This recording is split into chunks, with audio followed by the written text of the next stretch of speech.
क्या आप भी ऑस्ट्रेलिया पीआर अप्लाई करने की सोच रहे हैं और आप जो है पॉइंट्स सिस्टम को लेके कंफ्यूज हैं, आपको नहीं पता कि आप कैसे अपने पॉइंट्स जो है कैलकुलेट कर सकते हैं, तो इस वीडियो में मैं आपको जो है प्रॉपर एक्सप्लेन करूंगा कि ऑस्ट्रेलिया का जो माइग्रेशन पॉइंट सिस्टम है वो कैसे वर्क करता है, जैसे कि सब क्लास 189 के लिए, सब क्लास 190 के लिए और सब क्लास 491 के लिए। वीडियो को एंड तक जुड़े रहिए, क्योंकि वीडियो के एंड में मैं आपको ये भी बताऊँगा कि आप जो है कैसे अपने जो है पॉइंट्स इंक्रीज़ कर सकते हैं और अपना जो है पीआर का प्रोसेस जो है फास्टर बना सकते हैं। तो आइए वीडियो को शुरू करते हैं। तो सबसे पहला जो स्टेप होता है उसमें आपको जो है अंडरस्टैंड करना होगा कि ऑस्ट्रेलिया के जो स्किल्ड माइग्रेशन के पॉइंट्स बेस्ड वीज़ाज़ हैं उसमें 3 सब क्लासेस होती हैं, जैसे कि स्किल्ड इंडिपेंडेंट वीज़ा जिसको सब क्लास 189 बोलते हैं। ये जो परमानेंट रेजिडेंसी वीज़ा होता है इसमें आपको कोई भी स्पॉन्सरशिप नहीं चाहिए होती, इसमें आपको जो है हायर पॉइंट्स नीडेड होते हैं। इसके अलावा सेकंड नंबर पे उनका जो सब क्लास 190 वीज़ा होता है जिसको स्किल्ड नॉमिनेटेड वीज़ा या स्टेट स्पॉन्सरशिप वीज़ा भी बोलते हैं। तो ये स्टेट स्पॉन्सर्ड पीआर होती है, इसमें जो है स्टेट आपको अपनी तरफ से जो है 5 पॉइंट्स एक्स्ट्रा देता है। तीसरा जो इनका वीज़ा होता है वो सब क्लास 491 होता है जिसको स्किल्ड वर्क रीजनल वीज़ा बोलते हैं, जो कि प्रोविजनल पीआर होती है। आपको जो है 3 साल जो है पहले अपने रीजनल एरिया में स्पेंड करने होते हैं, उसके बाद जो है आपको परमानेंट रेजिडेंसी मिल जाती है। इसमें जो आपको स्टेट्स हैं वो 15 पॉइंट्स एक्स्ट्रा देते हैं टू अप्लाई पीआर, अगर आपके जो है पॉइंट्स शॉर्ट हो रहे हैं इन योर स्किल सेलेक्ट। अब जो दूसरा स्टेप होता है उसमें मैं आपको जो है इसके पॉइंट्स कैलकुलेशन के बारे में बताऊंगा कि 2025 में जो है आप अपने पॉइंट्स से कैलकुलेट कर सकते हैं। तो सबसे पहले जो आपको अपने पॉइंट्स की रिक्वायरमेंट के बारे में बताता हूँ, तो आपको जो है स्किल सेलेक्ट में अपनी ईओआई लॉन्च करने के लिए, एक्सप्रेशन ऑफ इंटरेस्ट लॉन्च करने के लिए मिनिमम 65 पॉइंट्स चाहिए होते हैं। जितने ज़्यादा आपके हायर पॉइंट्स होंगे उतना जल्दी आपको जो है इनविटेशन आएगा। सबसे पहले जो आपको पॉइंट्स मिलते हैं वो आपकी एज के पॉइंट्स मिलते हैं। एज में आपको जो है मैक्सिमम 30 पॉइंट्स मिलते हैं। तो जो एज ग्रुप के हिसाब से आपको अपने पॉइंट्स मिलने होते हैं, जैसे कि अगर आपकी एज जो है 18 ईयर्स से 24 ईयर्स के बीच में है तो आपको 25 पॉइंट्स मिलेंगे। अगर आपकी जो एज है 25 ईयर्स से लेके 32 ईयर्स के बीच में है तो आपको जो है 30 पॉइंट्स मिलेंगे। इसके बाद जो है 33 से 39 ईयर्स के बीच में जो है आपको 25 पॉइंट्स मिलते हैं। 40 टू 44 ईयर्स में 15 पॉइंट्स मिलते हैं। इसके बाद जो है 45 ईयर्स अगर आपकी एज हो जाती है तो आप जो है ऑस्ट्रेलिया पीआर के लिए एलिजिबल नहीं है। इसमें अगर आप अंडर 33 हो, यानी कि आपने 33 को टच नहीं किया, आप 32 के हो, तो आपको जो है मैक्सिमम पॉइंट्स मिलेंगे जो आपके 30 पॉइंट्स एज के होते हैं। सेकंड नंबर पे जो पॉइंट्स होते हैं वो होते हैं आपकी इंग्लिश लैंग्वेज प्रोफिशिएंसी के। इसमें आपको जो है मैक्सिमम 20 पॉइंट्स मिलते हैं। इसमें फर्स्ट नंबर पे जो होती है कॉम्पिटेंट इंग्लिश होती है, जिसको आइल्स 6 ईच या पीटी 50 ईच बोलते हैं, जिसमें आपको जो है 0 पॉइंट मिलते हैं। इसके बाद प्रोफिशिएंट इंग्लिश आ जाती है, जिसमें आपके पास आइल्स में 7 ईच स्कोर्स होने चाहिए, जहाँ पीटी में जो है 65 ईच स्कोर्स होने चाहिए। इसमें आपको जो है 10 पॉइंट्स मिलते हैं। थर्ड नंबर पे जो होती है सुपीरियर इंग्लिश होती है, जिसमें आपके पास आइल्स में 8 ईच होने चाहिए, जहाँ पीटी में जो है 79 ईच होनी चाहिए, जिसमें आपको जो है 20 पॉइंट्स मिलते हैं, जो कि मैक्सिमम पॉइंट्स होते हैं। सो इसमें एक प्रो टिप ये है कि आपको आइल्स की बजाय जो है पीटी पे फोकस करना चाहिए, क्योंकि पीटी में जो है 79 प्लस जो पॉइंट्स हैं अचीव करने काफ़ी इजी हैं एज़ कम्पेयर टू आइल्स, और आप जो है अपने 20 पॉइंट्स सिक्योर कर सकते हो from your English language results. Third number पे आ जाते हैं आपके वर्क एक्सपीरियंस के पॉइंट्स, जो कि आउटसाइड ऑस्ट्रेलिया का आपका वर्क एक्सपीरियंस है। इसमें आपको जो है मैक्सिमम 15 पॉइंट्स ही ग्रांट होते हैं, चाहे आपके पास कितना भी एक्सपीरियंस हो। सो एक्सपीरियंस का जो पॉइंट्स टेबल है वो इस हिसाब से है। अगर आपके पास जो है मिनिमम 3 ईयर्स का एक्सपीरियंस है और अंडर 5 ईयर्स का एक्सपीरियंस है, यानी कि 3 से 4 ईयर्स का एक्सपीरियंस, तो आपको 5 पॉइंट्स मिलेंगे। अगर आपके पास जो है 5 टू 7 ईयर्स का एक्सपीरियंस है तो आपको 10 पॉइंट्स मिलेंगे। अगर आपके पास 8 ईयर्स या इससे ज़्यादा का एक्सपीरियंस है तो आपको जो है 15 पॉइंट्स मिलेंगे। तो जो है आप मैक्सिमम 15 पॉइंट्स ही क्लेम कर सकते हैं वर्क एक्सपीरियंस के लिए।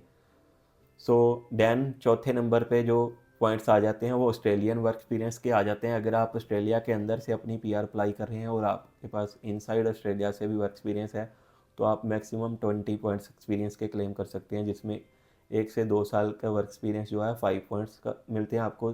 3 से 4 साल का वर्क एक्सपीरियंस 10 पॉइंट्स आपको देता है।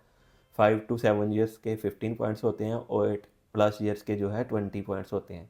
तो ये सिर्फ उन लोगों के लिए जो ऑस्ट्रेलिया के अंदर से अप्लाई कर रहे हैं। अगर आप ऑस्ट्रेलिया के बाहर से अप्लाई कर रहे हैं तो आप जो है वर्क एक्सपीरियंस अपना ऑस्ट्रेलिया के बाहर का कंसीडर कर सकते हैं। देन आ जाती है आपकी क्वालिफ़िकेशंस के पॉइंट, यानी कि आपकी एजुकेशन के। इसमें अगर आपने पीएचडी की हुई है तो आपको जो है 20 पॉइंट्स मिलते हैं। अगर आपके पास बैचलर या मास्टर डिग्री है तो दोनों ही केसेस में आपको जो है 15 पॉइंट्स मिलते हैं। इसके अलावा अगर आपने कोई डिप्लोमा किया हुआ है या ट्रेड सर्टिफिकेट किया हुआ है तो आपको जो है 10 पॉइंट्स मिलते हैं। सो मास्टर डिग्री में जो है आपको 15 पॉइंट्स मिलेंगे, जो कि हायर पॉइंट्स आपको जो है पीएचडी में मिलेंगे, जिसमें आपके पास जो है 20 पॉइंट्स होते हैं। तो मोस्टली जो एप्लीकेंट ऑफशोर से होते हैं उनके पास जो है बैचलर या मास्टर डिग्री ही होती है, जिसमें वो जो है यूजली उनको जो है 15 पॉइंट्स मिल जाते हैं, क्योंकि बैचलर एंड मास्टर डिग्री में जो है सेम पॉइंट्स ही मिलते हैं। देन आ जाते हैं नेक्स्ट पॉइंट्स जो होते हैं, वो होते हैं ऑस्ट्रेलियन स्टडी के पॉइंट्स। अगर आप ऑस्ट्रेलिया से अपनी स्टडी कर रहे हो, जहाँ आपने जो है वहाँ से अपनी स्टडी की हुई है मिनिमम 2 ईयर्स की, तो आपको 2 ईयर्स की स्टडी कंप्लीशन के बाद जो है 5 पॉइंट्स मिलते हैं। सो ये सिर्फ उन लोगों के लिए जिन्होंने अपनी जो है ऑस्ट्रेलिया से स्टडी कंप्लीट की हुई है। इसके बाद 7th नंबर पे आ जाते हैं पार्टनर स्किल्स के पॉइंट्स। तो इस चीज़ पे भी ये डिपेंड करता है कि आप अनमैरिड हो या मैरिड हो, आप सिंगल हो या आपका पार्टनर है, तो उसमें भी आपको पॉइंट्स मिलते हैं। अगर आपका जो पार्टनर ऑस्ट्रेलियन पीआर या सिटीजन है तो उसमें आपको जो है 10 पॉइंट्स मिलते हैं। अगर आपका जो पार्टनर है उसके पास भी जो है पॉजिटिव स्किल असेसमेंट है इन एनी ऑक्यूपेशन उस सब क्लास के लिए, और उनके पास जो है मिनिमम 6 ईच हैं इन आइल्स, तो भी आपको जो है 10 पॉइंट्स मिलते हैं। अगर आपके पार्टनर के पास ओनली जो है कॉम्पिटेंट इंग्लिश है, यानी कि 6 ईच इन आइल्स या 50 ईच इन पीटी, तो उसके आप जो है 5 पॉइंट्स ले सकते हैं। और अगर आप सिंगल हैं, जिसमें सिंगल में अनमैरिड और डाइवोर्स दोनों ही कंसीडर होते हैं, तो आपको जो है 10 पॉइंट्स मिलते हैं, जो कि बेस्ट है इस कैटेगरी में, क्योंकि आपको बिना कुछ किए ही जो है 10 पॉइंट्स ग्रांट हो जाते हैं अगर आप सिंगल हो। सो इसके बाद आ जाते हैं स्टेट नॉमिनेशन के पॉइंट्स। तो स्टेट नॉमिनेशन में सब क्लासेस जो 190 एंड 491 आ जाती हैं, इसमें जो है आपको 5 से जो है 15 पॉइंट्स मिलते हैं। अगर आप सब क्लास 190 के लिए अप्लाई कर रहे हैं तो आपको जो है 5 पॉइंट्स मिलेंगे। अगर आप सब क्लास 491 के लिए अपना वीज़ा अप्लाई कर रहे हो तो आपको जो है 15 पॉइंट्स मिलेंगे। तो सब क्लास 491 में आपको जो है स्टेट की तरफ से ही जो है हायर पॉइंट्स मिल जाते हैं, लेकिन ये जो है एक प्रोविजनल पीआर वीज़ा है।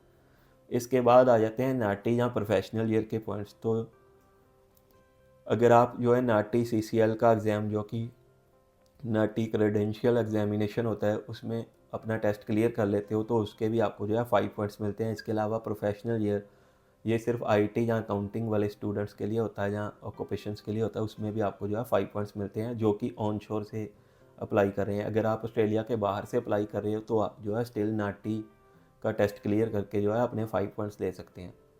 तो अब हम बात कर लेते हैं कि आपको कितने पॉइंट्स की ज़रूरत पड़ती है ऑस्ट्रेलिया पीआर अप्लाई करने के लिए। सो जो है ऑस्ट्रेलिया पीआर अप्लाई करने के लिए आपको जो है मिनिमम 65 पॉइंट्स की जो है ज़रूरत पड़ती है। इसमें अगर हम एग्जाम्पल कैलकुलेशन कर लेते हैं तो अगर आपकी एज जो है 25 से 32 के बीच बीच में आपको 30 पॉइंट मिल जाएंगे। अगर आपके इंग्लिश में सुपीरियर स्कोर्स आ जाते हैं तो आपको जो है 20 पॉइंट्स मिल जाएंगे। इसके बाद वर्क एक्सपीरियंस आपके पास 5 ईयर्स प्लस का है ऑफशोर से, तो आपको 10 पॉइंट्स मिल जाएंगे। आपने बैचलर या मास्टर डिग्री की हुई है तो 15 पॉइंट मिल जाएंगे। इसके अलावा स्टेट नॉमिनेशन आप 190 के लिए अप्लाई कर रहे हैं तो आपको जो है 5 पॉइंट्स मिल जाएंगे। इस हिसाब से आपके जो है 80 पॉइंट्स हो जाएंगे। तो आप अपनी एज के हिसाब से इस कैलकुलेशन से जो है आप अपने जो है पॉइंट्स कैलकुलेट कर सकते हैं। सो इसके बाद हम बात कर लेते हैं कि आप कैसे अपने जो है पॉइंट्स इंक्रीज़ कर सकते हैं थ्रू फॉर पीआर।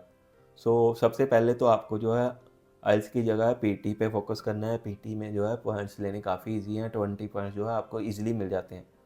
सो इसके अलावा आप जो है वर्क एक्सपीरियंस को कंसीडर कर सकते हैं। अगर आपके पास वर्क एक्सपीरियंस है, वर्क एक्सपीरियंस में भी जो है आपको एक्स्ट्रा पॉइंट्स मिल सकते हैं। कुछ जो ऑक्यूपेशंस होते हैं जिनमें वर्क एक्सपीरियंस मैंडेटरी होता है, लेकिन कुछ ऑक्यूपेशंस होते हैं जिनमें वर्क एक्सपीरियंस मैंडेटरी नहीं होता, जैसे कि अकाउंटेंट्स हो गए या इंजीनियर्स हो गए, उसमें जो है वर्क एक्सपीरियंस मैंडेटरी नहीं है। लेकिन अगर आपके पास जो है वर्क एक्सपीरियंस है तो आपको जो है उसके एक्स्ट्रा पॉइंट्स मिलेंगे। इसके अलावा आप जो है स्टेट नॉमिनेशन के लिए अप्लाई कर सकते हैं, जैसे कि सब क्लास 190 और 491 के लिए, जिसमें आपको जो है बोनस पॉइंट्स मिलते हैं। 5 पॉइंट से लेके 15 पॉइंट्स तक जो है आपको एक्स्ट्रा मिल जाते हैं, तो आपकी जो है एलिजिबिलिटी बन जाती है अपनी ईओआई डालने के लिए। सो इसके अलावा अगर आप सिंगल हैं तो आप जो है इसकी भी आपको एडवांटेज मिलती है, आपको जो है 10 पॉइंट्स एक्स्ट्रा मिल जाते हैं बिना कुछ किए। सो इसके बाद आप जो है नाटी सीसीएल का एग्ज़ाम दे सकते हैं, जिसमें आपको जो है 5 पॉइंट्स एक्स्ट्रा मिलते हैं। और नाटी सीसीएल जो एग्ज़ाम है वो ऑफ शोर से घर बैठे दे सकते हैं, बिकॉज ये जो है ऑनलाइन एग्ज़ाम है। सो नेक्स्ट स्टेप पे आपको पॉइंट्स कैलकुलेट करने के बाद अपनी जो है स्किल असेसमेंट करवानी होती है, जिसमें आप इंजीनियर्स ऑस्ट्रेलिया, ACS, वेटसेस से अपनी जो है स्किल असेसमेंट करवा सकते हैं और अपने पॉइंट्स कैलकुलेट करके जो है अपनी EOI लॉन्च कर सकते हैं।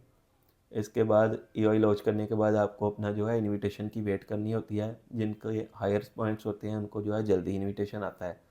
तो इनविटेशन आने के बाद जो है आपको अपना 60 डेज़ के अंदर अंदर अपना जो है वीज़ा लॉन्च करना होता है। So that's it for this video today. I hope कि आपको जो है वीडियो पसंद आया होगा और आपको जो है पॉइंट्स कैलकुलेशन की समझ आ गई होगी कि आप जो है अपने PR के पॉइंट्स जो है कैसे कैलकुलेट कर सकते हैं। सो अगर आपको भी वीडियो हेल्पफुल लगा तो आप जो है इसको लाइक एंड शेयर ज़रूर कीजिए और हमारे चैनल को सब्सक्राइब कीजिए, ताकि आपको जो है इमिग्रेशन के रिलेटेड और भी अपडेट्स मिल सकें। अगर आपके कोई और क्वेश्चंस हैं जो आप जो है अपना PR का प्रोसेस एंडेवर इमिग्रेशन की टीम से शुरू करना चाहते हैं, तो आप जो है हमें दिए गए नंबर पे कॉन्टैक्ट कर सकते हैं। Thanks for watching this video, see you in the next video.